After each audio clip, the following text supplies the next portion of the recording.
realistis saja, kalau kita mau mengejar panggilan Tuhan, setan pasti tidak senang. Dan pasti akan tetap ada orang yang tidak suka pada kita. Tidak mungkin seluruh dunia suka pada saudara dan mendukung saudara.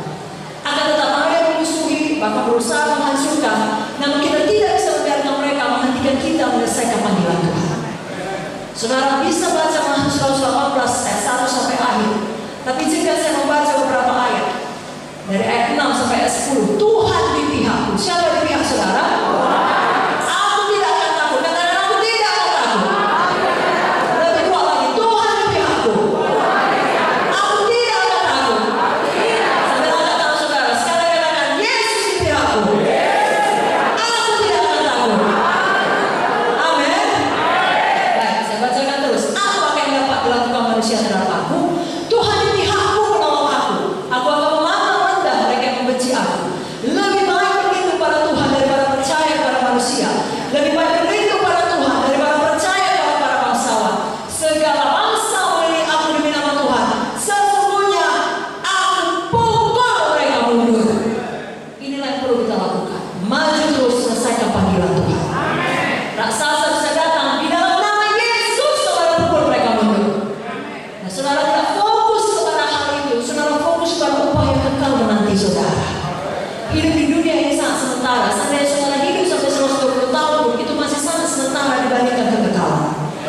Itu sebabnya apapun dikatakan orang, pada saat sekarang ini kita belajar untuk tidak membiarkan itu menghentikan kita. Apalagi di zaman yang penuh dengan hoax, saudara, itu sangat mudah membunuh karakter seseorang. Baik dengan kebohongan langsung diberitakan dari depan mimbar seperti ini, atau melalui sosial media. Kalau itu sempat menimpa saudara, jangan takut, jangan berhenti, maju terus, saudara fokus pada upah dari Tuhan. Kalau berkata, bagaimana maju kalau seluruh dunia mempercayai kebohongan mengenai saya? Padahal itu bukan kebenaran, itu jelas hoax, saudaraku.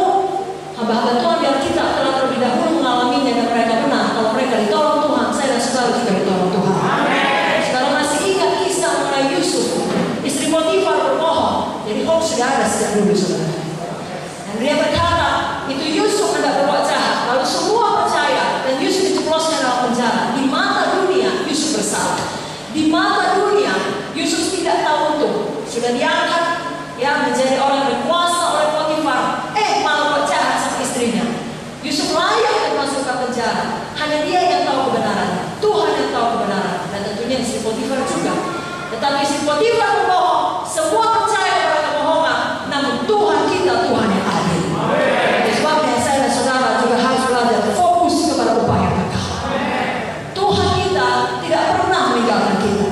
Musa juga menjadi hamba Tuhan karena dia fokus kepada upah yang kekal. Saudara buka dalam buku Ibrani 11 ayat 23 sampai 26 dikatakan karena iman. Saudara berkata karena iman. Karena iman maka Musa setelah ia lahir disembunyikan selama 3 bulan oleh orang tuanya karena mereka melihat bahwa anak itu elok rupanya dan mereka tidak takut akan perintah raja.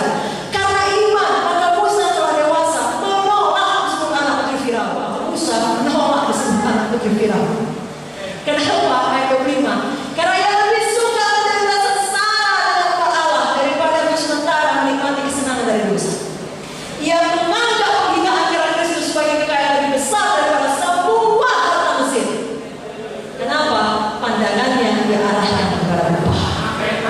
Nah, hari ini sedang Tuhan GKI Sibolga dan semua hamba Tuhan yang lain dari cabang lain mengarahkan pandangan kepada upah. Hati saudara yang menjawabnya, tapi biarlah firman Tuhan ini membuat kita berlaku demikian. 2 Korintus 4 ayat 18 berkata, kami tidak memperhatikan yang kelihatan, melainkan yang tidak kelihatan. Karena yang kelihatan adalah sementara, sedangkan yang tidak kelihatan adalah. Mari angkat saudara katakan, saya mau seperti Musa, saya mau seperti Daud, saya mau fokus pada upah. Dari Tuhan, bukan kesenangan dunia, kekayaan dunia, kekuasaan dunia, ketenaran dunia, semuanya itu sia-sia. Saya fokus pada upah yang kekal. Di dalam nama Yesus, hati saya berubah. Dan semoga berkata amin. Berikanlah dalam nama Tuhan Yesus. Yang kelima, saudara.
Berikan dulu kemuliaan bagi Tuhan.